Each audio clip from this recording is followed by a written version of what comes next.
I've realized that nothing in life is truly worthwhile unless you take risks. Nothing. Nelson Mandela once said there is no passion to be found in playing small, in settling for a life that is less than the one you are capable of living. In your experiences, whether in school, applying to college, choosing your major, or deciding what to do with your life, people may have told you, make sure you have something to fall back on. But I've never understood that concept. Why fall back on something? If I'm gonna fall, I wanna fall forward. At least that way I'll see what I'm gonna hit. Without consistency, you'll never finish. So do what you're passionate about. Take chances. Don't be afraid to fail.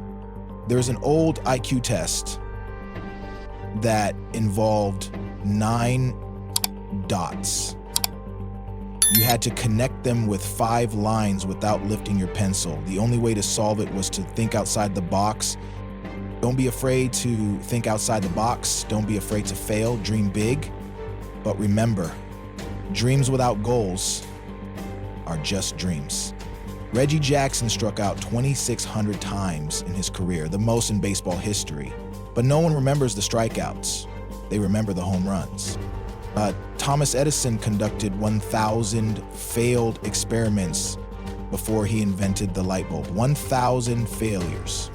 And yet the 1,000th first experiment changed the world. Every failed attempt brings you closer to success. You've probably heard that you need to take risks, but here's why it's so important. You will fail at some point. You will embarrass yourself. You will make mistakes. It's inevitable, but that's okay. Embrace it. Early in my career, I auditioned for a role in a Broadway musical. It was perfect for me, except for one small detail. I couldn't sing.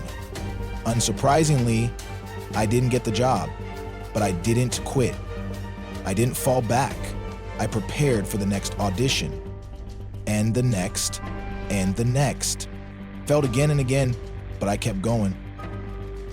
There's a saying, if you hang around the barbershop long enough, sooner or later you'll get a haircut.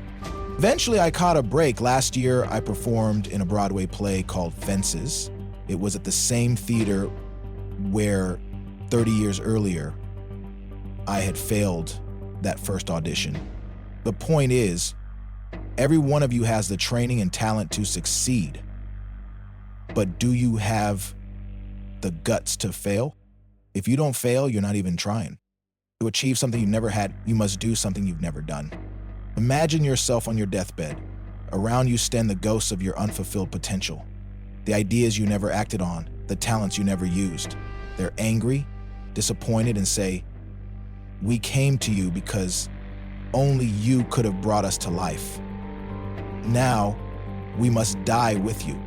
So I ask you, how many ghosts will be around your bed when your time comes? The world needs you. Your talents, your kindness, your passion. Whether you're a business major, a nurse, a teacher, or an artist, ask yourself, what will you do with what you have? It doesn't matter how much or how little you think you have. Your time, your gifts, your prayers, your love. What matters is how you use it. Finally, remember this: life will never be a straight path. I started college as a pre-med student. After struggling in courses like cardiac morphogenesis, which I couldn't even pronounce, I switched to pre-law. Then journalism. My grades spiraled downward, and the university suggested I take time off. I hit rock bottom.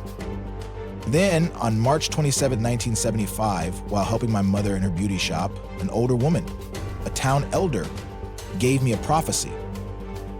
She said, "Young man, you will travel the world and speak to millions of people." Her words stayed with me, and in the years that followed, I did just that. Through my work, I've spoken to millions. Taking risks isn't just about going for a job. It's about knowing what you know and what you don't know. It's about being open to people, ideas, and opportunities. The risks you take, the people you meet, the love you give, and the faith you keep will define your life. Never be discouraged, never hold back, give it everything you've got. And when you fall forward.